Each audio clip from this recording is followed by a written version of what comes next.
Camera off. Right. So properties of all of these. So a bar chart must, do you know, I'm going to do it in pink if it's a must start from 0 and must go up consistently. Okay. You cannot go 2, 8, 12, and 15. They're not consistent. They're not times tables. No, no, no, no, no. Do not do that. Pick the number that you're going to go up by. It could be in 5s, 10, 15, and 20, and make it consistent. You must have a gap, bar, gap, bar, gap, bar, gap, and bar. And they must be consistent. Keep it neat, okay? If you label, let's say they're dogs, if you label it there or there, that's fine, okay? But again, keep it consistent. Cats, dogs, cats, hamster, and a fish. Okay, but make sure that you label them consistently. And then you must have a label here and here. I don't know, frequency. And these are, you could put pets or you could put animal, I don't know, whatever you want to put that makes sense. So that is your bar chart. A line graph is very, very similar. Let me go back to black. A line graph, we start from 0, always. And we go up consistently. Oh, I haven't gone up consistently. What the hell? 2, 4, 6, 8, 10. Now, a line chart, let's say you'd start, let's say there, I don't know, whatever it gives you. Let's say that's dogs again. Let's say this is cats. Is another name for line charts scatter charts? Yes. Yes. No. No. Sorry, Candice, no. Right, I'll do okay. I'll do a scatter graph as well, actually. Yeah. Remind me at the end. Yeah, okay. Cheers. So that's hamster. And let's say that's fish. So it's very similar to your bar chart. I'm just going to make them up where they go. So I've kind of plotted it without doing a bar. Okay. And then I join it with a line. And that's it. And again, title, consistent. But that's the only difference. Your kind of plots here would be your line graph on the bar chart, if that makes sense. Line, just join it with a line. Bars. So it's kind of telling you what to do. Line, you got a line. Bar, you got bars. So that's the difference there. Your tally charts. Right, your tally chart.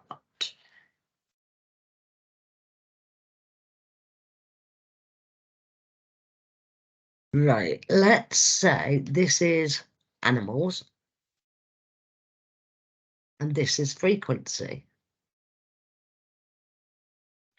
But I'm going to say dogs. I don't know. What does dogs equal here? About 11. Cats about 15. Hamsters 18.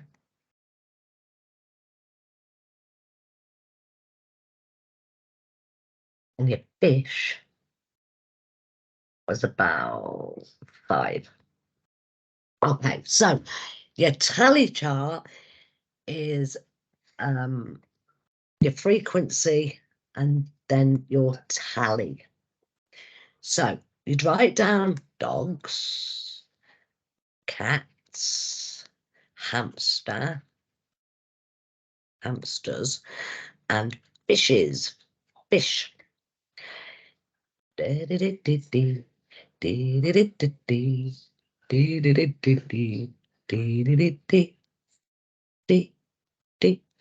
So your frequency is 11 and your tally is 1, 2, 3, 4, 5, 6, 7, 8, 9, 10, 11.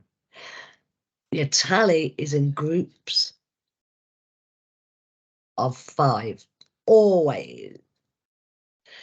So your cats is 15. So 1, 2, 3, 4, 5, 6, 7, 8, 9, 10, 11, 12, 13, 14, 15. That's your tally. Your hamsters are 18. 1, 2, 3, 4, 5, 6, 7, 8, 9, 10, 11, 12, 13, 14, 15, 16, 17, 18. And then your fish is 5, 1, 2, 3, 4, 5. And that's a tally chart.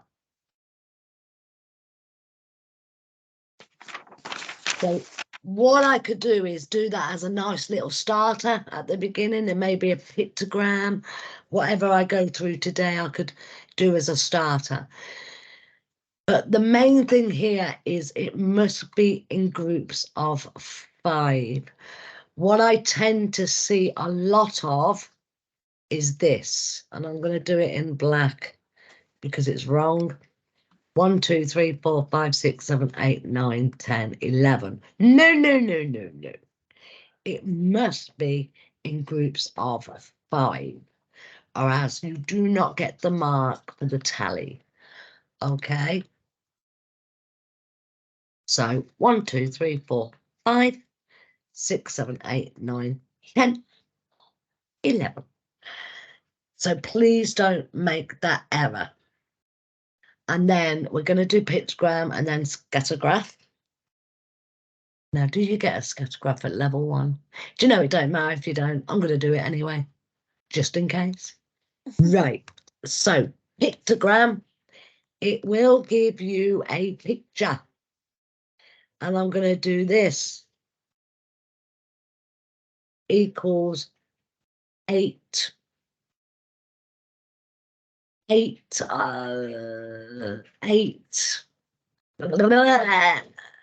8 calculators. 8 calculators.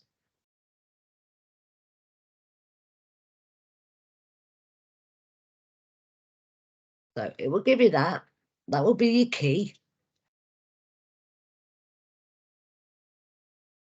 The key is 1 big square equals 8 calculators. And then it might give you something like this. Monday, Tuesday, Wednesday. They're only open 3 days a week. This shop that sells calculators. Monday it might say that and that. Tuesday it might say that, that, and that.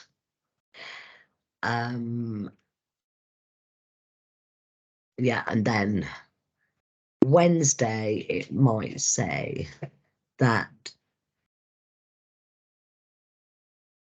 and that.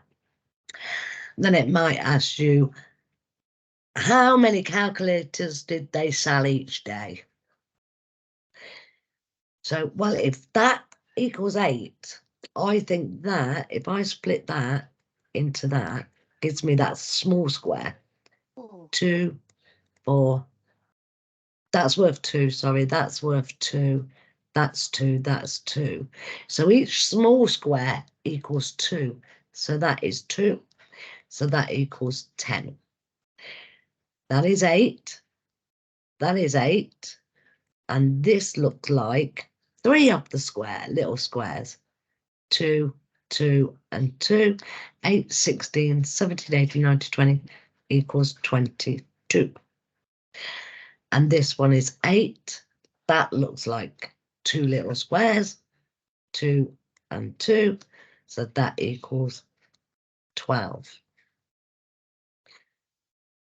So this is so important. The key tells you what each part is worth. Now, sometimes it might do the opposite, and it might say to you, might get rid of all this.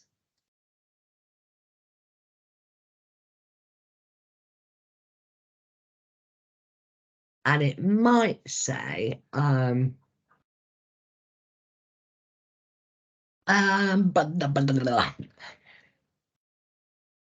Monday equals, I don't know, let's go 16 calculators. Now, don't forget, you haven't got this now. You haven't got a key. It just says key. You haven't got it. Monday equals 16 calculators. Tuesday equals 30 calculators. I'll just shorten that. I won't. Calculators. And Wednesday equals, I don't know, 7. Now I've got to make it even, haven't I? Make it even. 6 calculators. And then it will say, fill in the pictogram. So now it's up to you. You've got to fill in the key. You've got to do the key, and you've got to fill in each one of them. So now it's entirely up to you what you do. So I'm going to do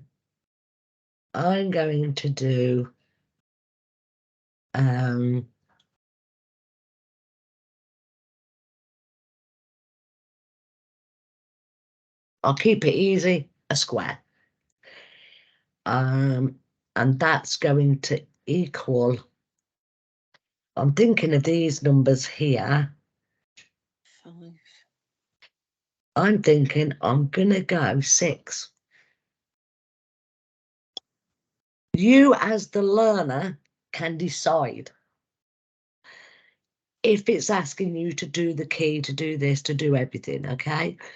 So 6, 12, and I need 4. If I do that into 3s, 2, 2, 2. I need 2 of them, don't I? 6, 12, 13, 14, 15, 16. 36, 12, 18, 24, 30, and 6 on a Wednesday is just 1. So you can decide. You can decide what to put in there. Okay? It really, that's your pictogram. And they might ask some questions on it. How many more were sold on Tuesday than on Monday? And you'd answer that by just minusing and doing whatever you need to do. And because Candice mentioned scattergraph, a scattergraph is slightly different because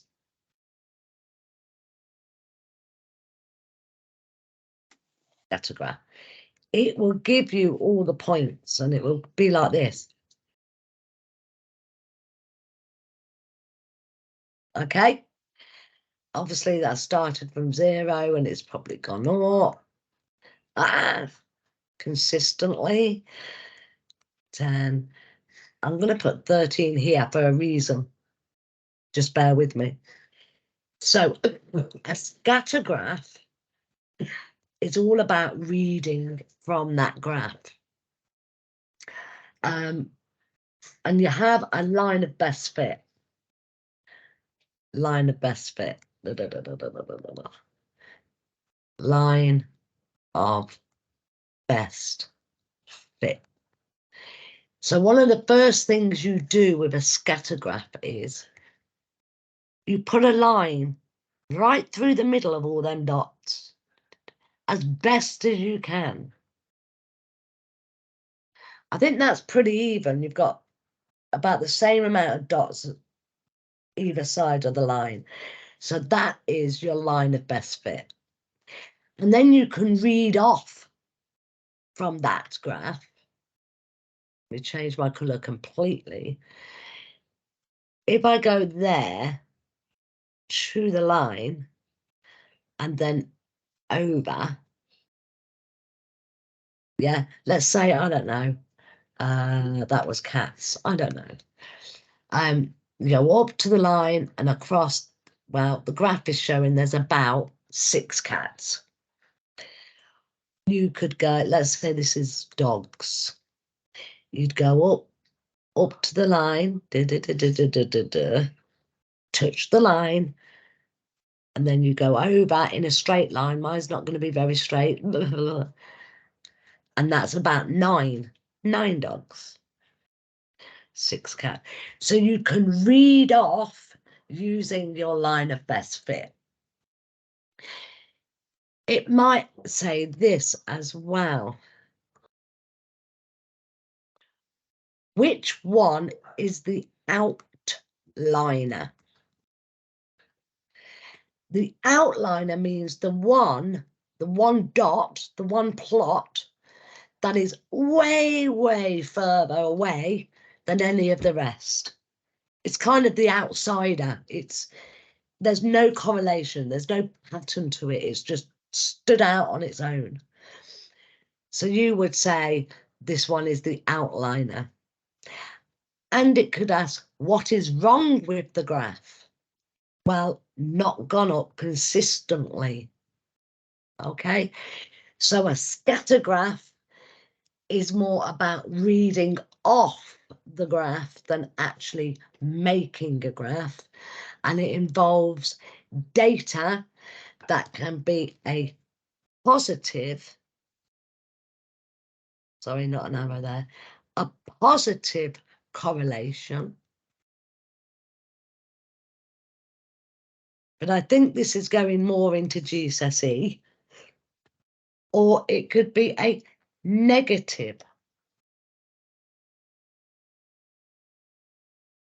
correlation. But again, no reason you can't have a look at that, but don't confuse it with a line graph. A scatter graph is completely different. Thank you. Okay, cool. Now I'm going to go back and stop the video, and I will put that on YouTube later. Called stop recording. Stop.